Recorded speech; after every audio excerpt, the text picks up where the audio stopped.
Get comfortable, we've got a lot to talk about. Hi, I'm Erica and welcome to my channel Disney Knits and Curls, where I create a vintage inspired wardrobe through sewing and knitting. Whew, it's been a minute since I've seen you guys, but I've gotten a lot done and went down some really fun rabbit holes. So I thought I would start with showing you guys some knitting because that is what I've got the least of, and then I've got a bunch of sewing. So the first thing I want to talk about is I finished the honey bot cardigan. This is my lemon yellow honey bot cardigan by Amy Appel, known as Poison Girls. She has a website where you can buy her patterns. They are PDF knitting patterns. And this is a top-down cardigan. It's got a V neck. I used these itty bitty little vintage buttons that I found on Etsy. And I did the long sleeve version. I make my sleeves a little bit looser than the pattern actually calls for, just because I find them really comfortable. I used size 3 needles, and then I went down to size 2 for the ribbing. And as you can see, the ribbing is quite pinches in. This can button, but I will probably never wear it buttoned, but the buttons do work. And I did do one thing that's a little different. I did one color brioche as my button band, just to give it this nice kind of texture.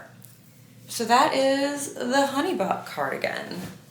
And I highly recommend this pattern. It makes a really simple pattern that you can just manipulate and change. You could throw a stitch pattern in this, you could add some color work. It's just a great base pattern for a fingering weight yarn. And the yarn I used was Cascade Heritage in the color Lemon. And this is the only yellow thing that's really in my closet. And I gotta tell you guys, the yellow is making me happy. So then after I finished, I started working on this, which is just a little scrap busting shawl. And this is the Oops, I Did It Again shawl.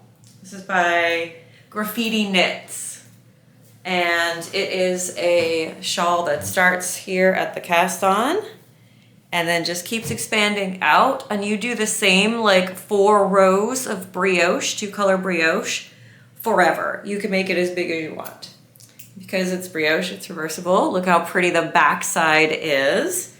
This is my first like really successful brioche in 2 colors so far. Just because it's quite simple and it doesn't have a lot of complicated stitch patterns to it. So I'm actually having some luck. We've been watching Bosch Legacy, and so I've been able to actually knit brioche while watching Bosch Legacy, which means this is pretty easy because that show is exciting. Anyway, we just started season 2, so no spoilers, please, from anyone. The 2 colors I'm using are, the main color is this gorgeous sort of rose gold, kind of taupey beige color. This is a single ply yarn from Wool and Vine Yarns. I do not remember what the colorway is called, but if you follow Kristen here on YouTube, she's Wool and Vine Yarns here on YouTube, and she makes the most amazing stuff. She has these beautiful, she's quilting now, she knits, she occasionally in the past would sew clothing. So definitely follow her. I'll put a link so you can find her yarn and her as well. And then the pink is just a bunch of leftover scrap balls of pink in different colors. So I've got a lighter pink, I've got this slightly deeper color, but they're very close to the same tone. And then I've got an even lighter pink. And then I've got this darker pink with some dark green speckles. And I think that's what I'm gonna put at the end of the shawl. So that has been, hold on one second, I'm just getting this all back in the bag. that has been a really fun project to just have something really easy and just enjoyable to work on. And then yesterday, okay, I knit all of this yesterday. I was obsessed. I got in the mail an order from Little Knits, which is a yarn store in Seattle, where you can get full bags of yarn. So I got 5 skeins of Cascade 220 in the color Strawberry Pink. Strawberry Pink is coral. And I've never really had coral in my life. I've wanted a coral sweater for literally years. I say literally a lot today, sorry. For years. And I've always been kind of scared to do it because I've had colors done and I'm a cool season, and so you're not really supposed to be able to wear light coral. And honestly, I'm not really supposed to be able to wear yellow that well either, but I've decided I don't care anymore. If you guys would like to see a video where I go and explain my journey through color seasons and kib types and kind of what I'm doing now and why I'm happier with my choices than I think I've ever been after all those pathways being super toxic, comment and let me know. Anyway, so I cast this on, and I'll take off the sweater I'm wearing so we can kind of get an idea of what's going on.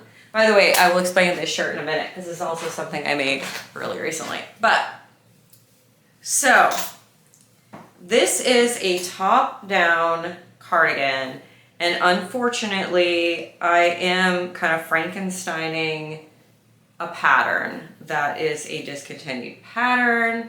You guys probably know the next thing I'm going to say. It's from Untangling Knots.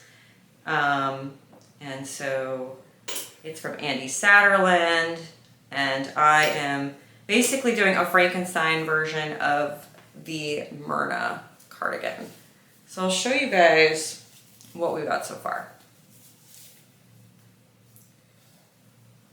And then we can talk about how I'm changing things and maybe how you can do this yourself without having that pattern.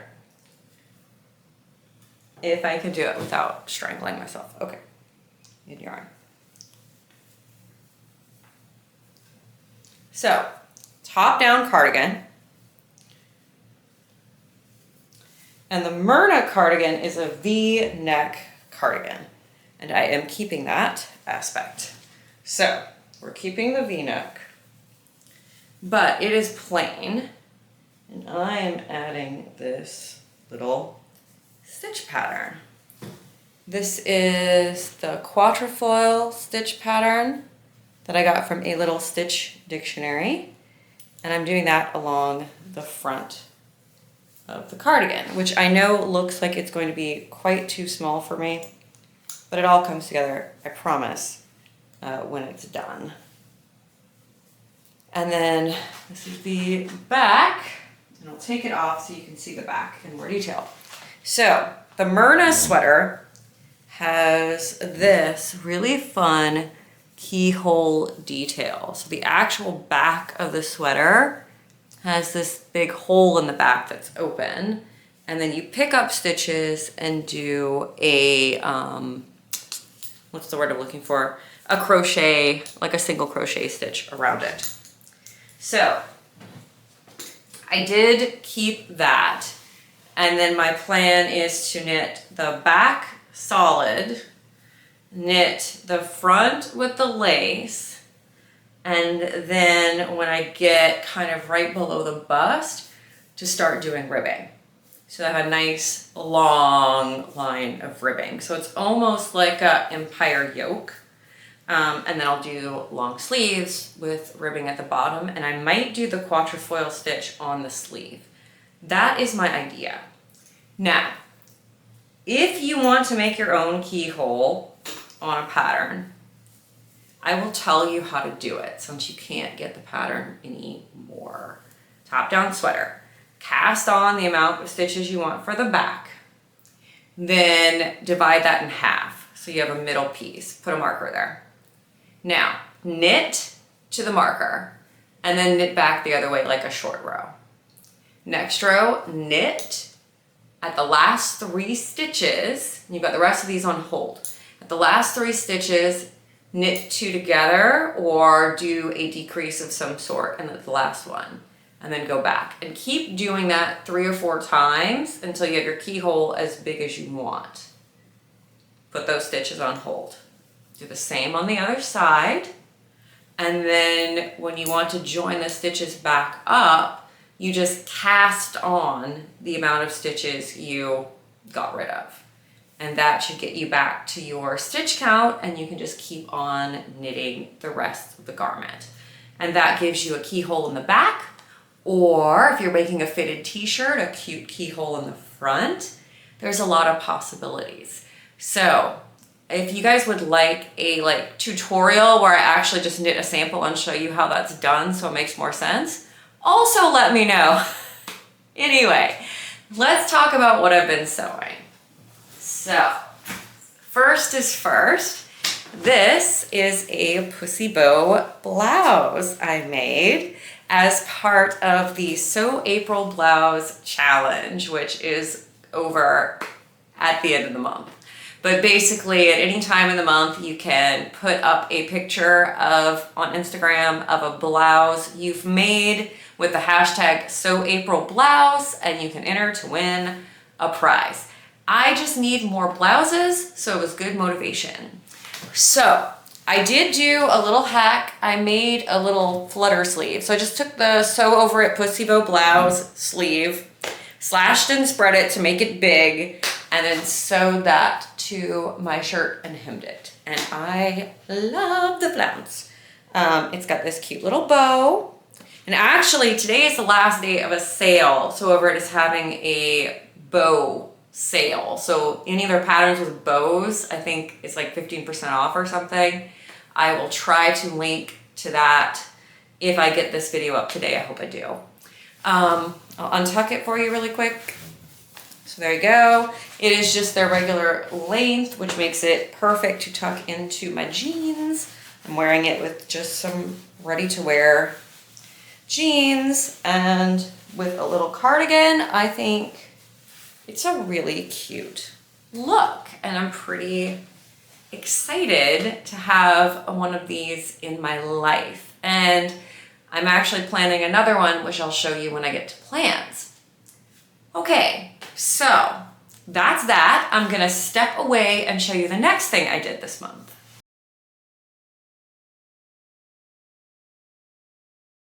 This is the next thing. So if you remember, I did a test to see if the Nicole shirt from Sew Over It would work for me. And I decided I liked the shirt dress, but I wanted to make a second version as a shirt. And what the shirt taught me, it's in this rayon challis. It's fairly cute. I think it has a nice fit to it. It's got the little darts at the waist. It's got bust darts. So it's quite a nice fit. But what it did teach me is that in more drapey fabric, this shirt goes way off my shoulder point. See, there we go. So it really needs to be comfortable, more about right there. So I need to take about 1 inch off the shoulder if I make this pattern. Now, this shirt is fine. I can move my arms. I can get my arms above my head. It is comfortable, and I think it's pretty cute. And I think when it's very hot outside, it would be nice to have a little rayon challis shirt.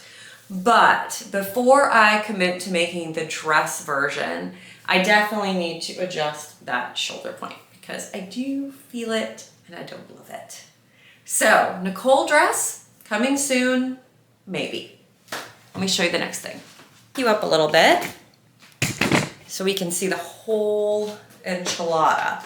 So this is a tried and true, and I just popped it on over my jeans just so we can see it. This is a Sinclair Yasmin dress, and yeah, see, it's over my jeans, so it comes right to my knees. This is in a rayon jersey knit fabric from Girl Charlie, which they no longer have in stock.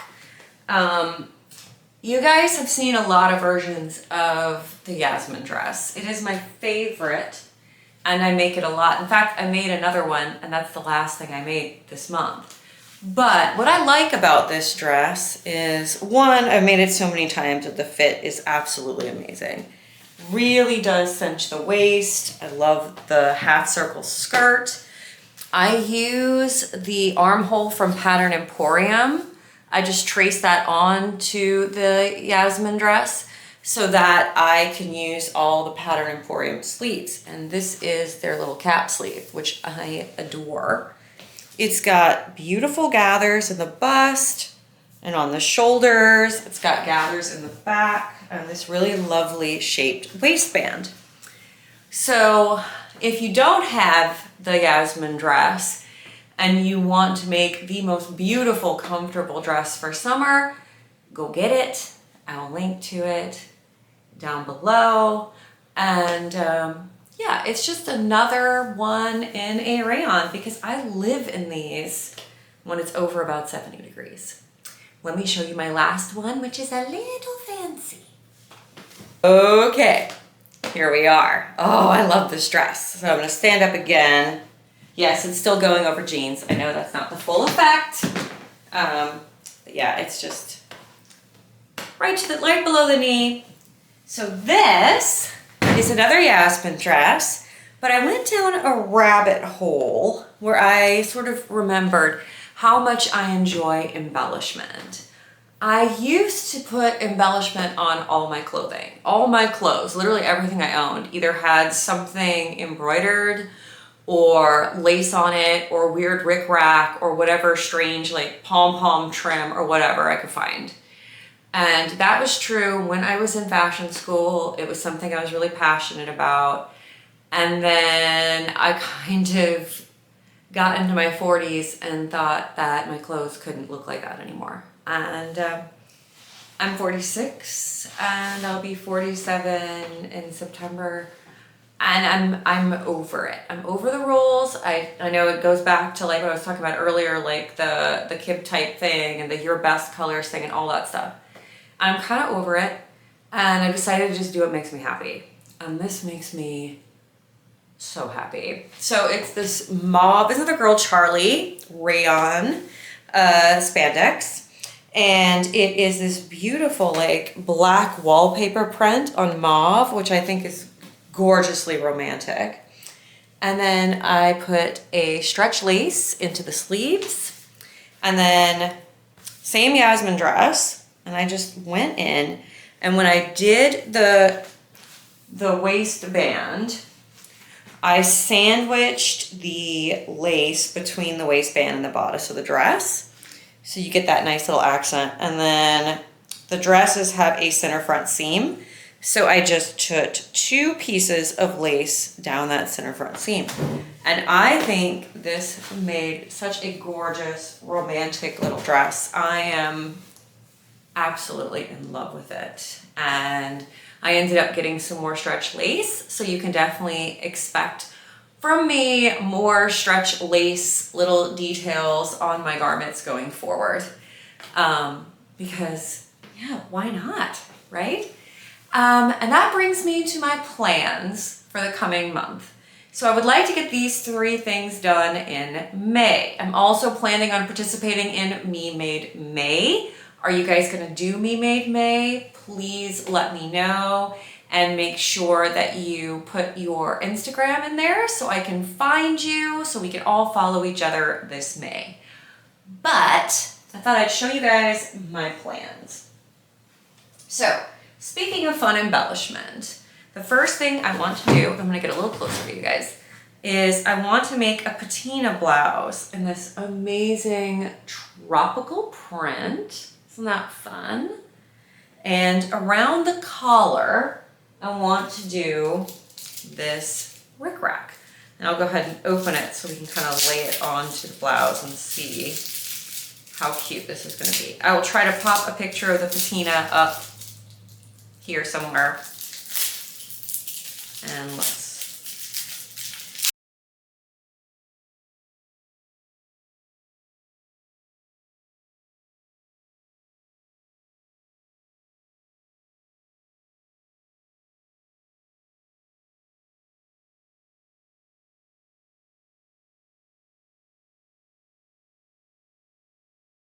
Goodness, this is left over from my school days. So I think I went to a garage sale and I found someone was selling, you know, 4 million miles of rickrack trim. This is medium rickrack from Wright, so you can still get this at like Joann's. And this is the color Dark Banana.